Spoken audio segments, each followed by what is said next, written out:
there's another film, and I don't remember the title, but there's no sound to it, but it's about a guy up in Alaska, a runner. Those are the things that I think of. I don't watch much movies or television at all, so. But Reservation Dogs, yeah.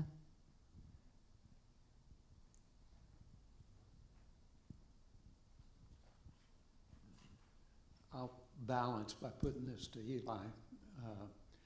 I'm sure some of that voice you more overheard than wrote. At the same time, you face a challenge of a character who in many ways is limited and yet speaks or thinks in poetry.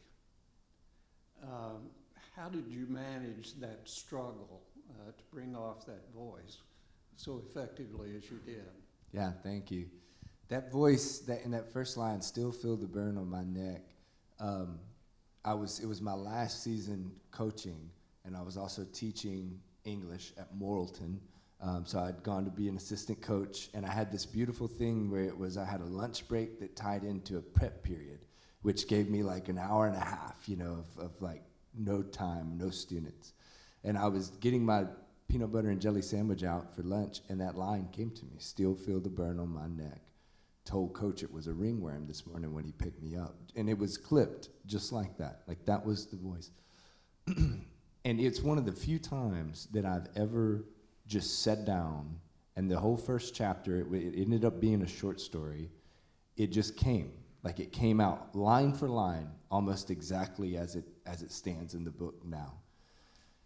And I just sent it off as a short story, and it got picked up. It got published. It won an award in North Carolina. And so I kept thinking like, oh man, what can I do with this? I didn't think I could do a whole book of Billy. It was too raw. It was too rough. Like you said, it was limiting in some ways because there are certain things that he, from just a first person point of view, he can't see and he can't.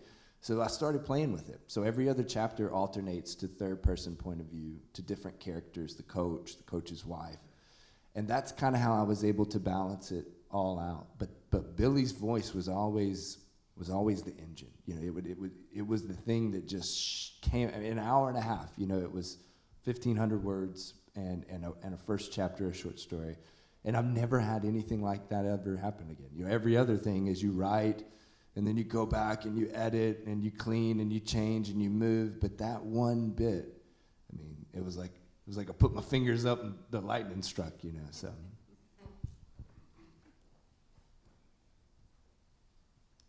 Thank you for being here. I'm excited because I have two authors from Arkansas and Minnesota, and I'm originally from Minnesota, so I've been in Arkansas 30 years. So it's been, as I bore my friends incessantly, oh my God, look at the similarities between Minnesota and Arkansas, and they're like, oh, stop. But it's true, there's quite a few similarities, but there are differences. And we had the Civil War in Arkansas, we had the Sioux Nation wars at the same time in Minnesota, so war is a theme for the states. And I was thinking, and this question is from Marcie, George Floyd. This is Minneapolis's Central High. And I know that people up in Minneapolis are still reeling from that event, and I was wondering if you could give me your perspective as an outsider living in Minneapolis, how that has changed the city. So one of the things I've said is that anyone who isn't from the Twin Cities can't understand what we've lived through in the past 2.5, 3 years. It sort of started with the murder of George Floyd, which my youngest daughter was born like 2 houses from that corner.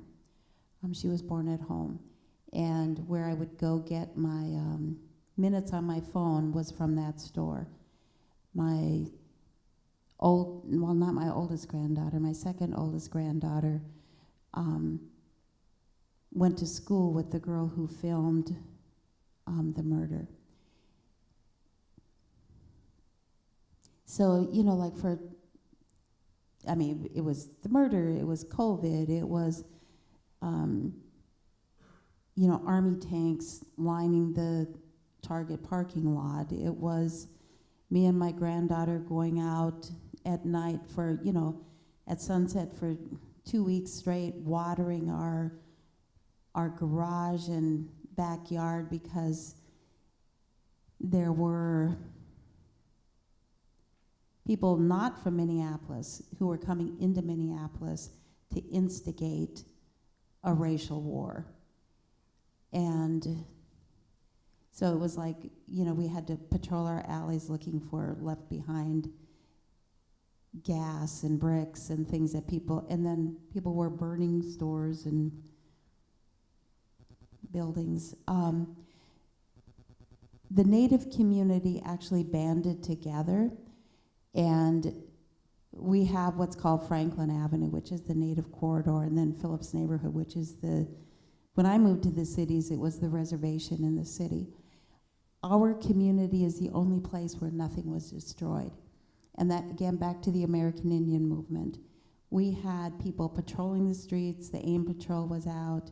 I'm working with a group of women my age, somewhere between 40 and my age, who called themselves the Little Earth Protectors. And they were out there every night with crowbars, bats, protecting the Little Earth projects. And I'm working with those women to write the story of what they've done during this time. Minneapolis is a beautiful city. And it was always, it's a beautiful city. Currently, because of the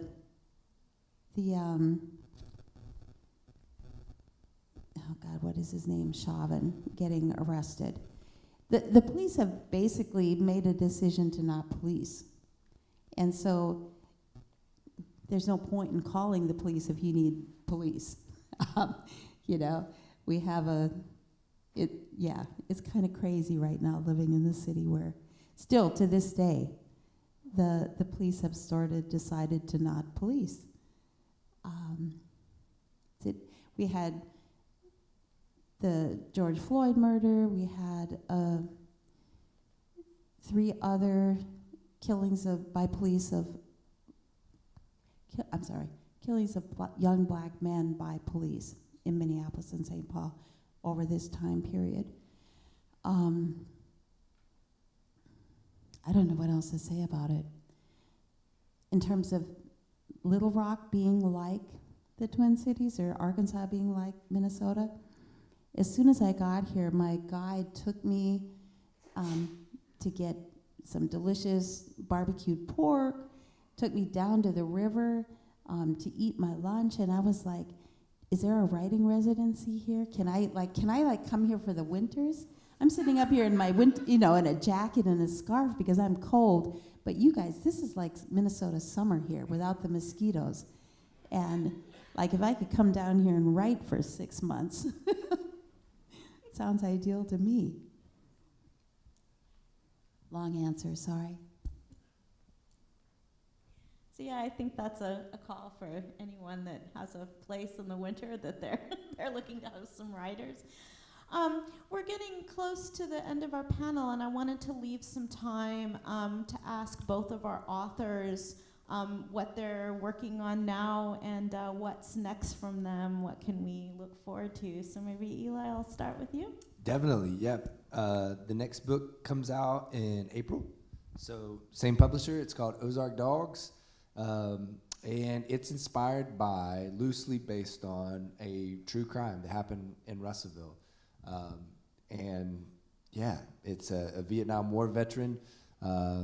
His daughter gets taken, and he takes law into his own hands. That's not the true crime deal that inspired it, but yeah, comes out in April. Ozark Dogs. I'm working on book 4 of the Cash series. I have no idea when I'll be finished. Actually, I plan to be finished by the end of November. I'll say that.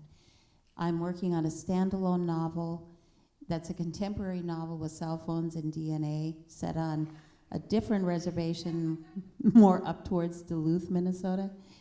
And I have a children's book called Stitches of Tradition that'll come out in 2024 by Heart Drum.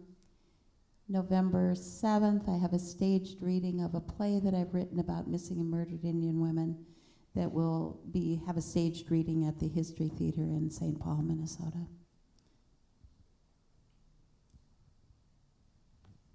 What's the date on that? November 7th.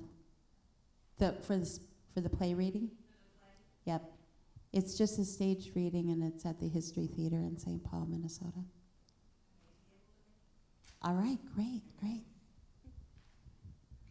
Great. Well, I'll mention again that afterwards, I think you'll both be signing books afterwards, and I really want to thank everyone for coming out this morning and for your questions, and especially to our authors for being here and speaking about their work and their inspiration. So let's give them a big round of applause.